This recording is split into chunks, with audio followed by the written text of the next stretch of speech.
John Boehner's re-election as Speaker of the House today keeps the Republican leadership team intact.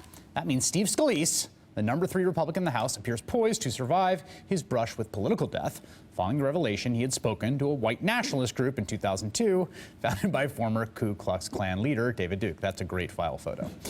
And while civil rights icon and Georgia Representative John Lewis wants Scalise to apologize directly to Congress, members of the Congressional Black Caucus are stopping short of calling for Scalise to resign. Though one member told BuzzFeed, if something else comes out, it's over. White House said yesterday the House GOP's decision to keep Scalise in its leadership is telling.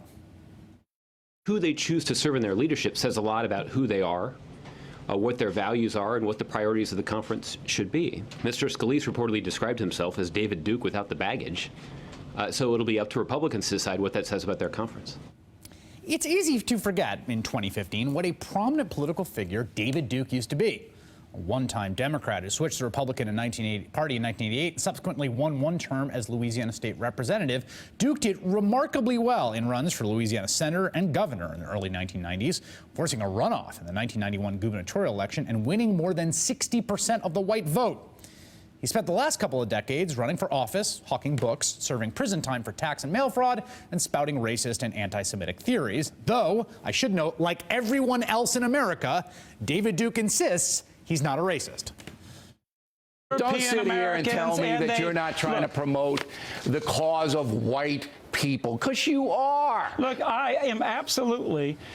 I love my people, my heritage. I want to preserve my heritage like every people does. Preserve your heritage? What does that mean? How about European heritage? What does that mean?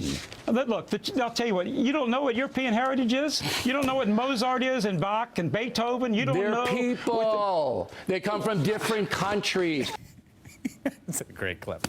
All right, here's the thing. Now, we think of David Duke as a fringe figure because he is, but he was not a fringe figure in Louisiana Republican politics in the early 1990s, as the Scalise episode illustrates. If you take a look at what David Duke campaigned on in his heyday, many of those positions entered the mainstream of the Republican Party. It's a point that Duke himself made during a 1992 debate with now Wisconsin Governor Scott Walker.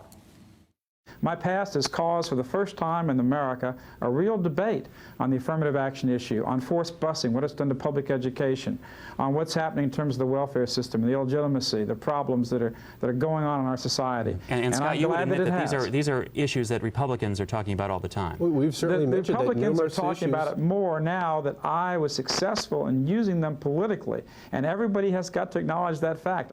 Joining me now is Philip Bump, political reporter for The Washington Post. It's kind of amazing to go back into that period in American politics, where this very racialized language about welfare and dependency, at one point David Duke is saying that people on welfare should be given birth control, right?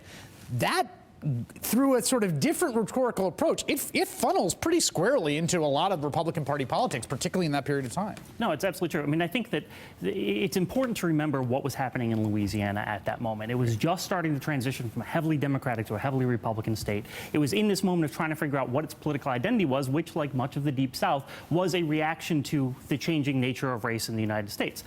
David Duke is an opportunist. He is also someone who is a member of the Ku Klux Klan. He comes on board, he wants to run for office, and he takes advantage of the moment to say, hey, what I believe in is having our state take care of itself, which was sort of a transitionary point between that argument in the 1960s and the argument we've seen more recently. And as for Scalise, and it looks like he is going to survive this politically, although to me it's a somewhat of a black eye for the Republican leadership. I mean, they're just going to basically say, hey, look, mistakes happen. The one thing I just want to be clear on here, there's this guy Kenny Knight, right, who's sort of Duke's lieutenant, right, who's also a neighbor of Scalise, who set up this talk. The idea that Scalise had no idea who Kenny Knight was or who he worked for, it just doesn't really seem plausible to me. Sure. I mean, you have to take someone at their word. He says that, you know, that this is the situation. But let's just remember the context. Like, David Duke's a famous guy. Kenny Knight is his neighbor.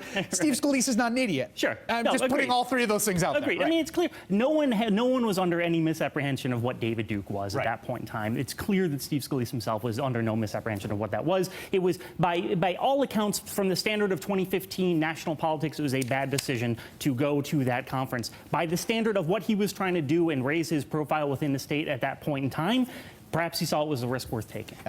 These are some of the sort of the bills that Duke had sort of proposed when he was state rep: repealing affirmative action programs, stricter public housing guidelines, limiting, quote, minority set-asides. You know, those all become, particularly in the 1990s when the sort of affirmative action wars really heat up, those all become mainstream planks of Republican Party politics. Well, I mean, you know, some of what he said, although a less extreme version of it. I mean, you know, when you watch him combating Edwin Edwards in that 1991 race, he's fighting over welfare and what is happening with welfare recipients, and that evolved into a centrist position for President Bill Clinton a few years later, yes. right? I mean, so he's leading the edge of the kind of political discourse right. that takes the whole country in a certain direction. Exactly right. I mean, not single-handedly, but no, absolutely. Right. You know, but again, he's an opportunist. He also was an ecologist at that point because he blamed Edwards for ruining the environment of Louisiana. He was glomming onto what Ronald Reagan had said in his first inaugural about having government be too big. He was cobbling together these various things to make his argument. It just so happens that what he grabbed onto is the thing that actually was very effective for Republicans moving forward. So Scalise now is survive leadership. I saw one quote today from someone off the record about the thing that's going to do him in is if he has a hard time raising money when he goes to New York. What is this sort of smooth sailing? It's like, no harm, no foul here. Well, I mean, the way politics is now that you have your team, and I think that Steve Scalise is part of the team. He's part of the Republican team, and that if people want to give money to Republicans, that Steve Scalise will still be able to raise money. I don't think he's going to be doing a lot of high-end donation, gathering sessions on Fifth Avenue, but I think that he will still be able to be relatively effective because people are so partisan that they're saying, we've got your back. Yeah, and I think that the big question to me always, of course, is, and it was said in the BuzzFeed piece today, which is, are there any other shoes to drop? Because sure. I think he's got two strikes, and right. There's one. I mean, just politically. I'm not saying morally or any other way, but politically, you got to think if anything else comes out, then leadership's going to have a problem. No question. Philip, thanks so much. All right, Chris Christie's little trip to Texas to watch his Dallas Cowboys play the Detroit Lions on Sunday might be turning into an even bigger controversy than the awkward menage a hug thing he had happening after his team's win. That's next.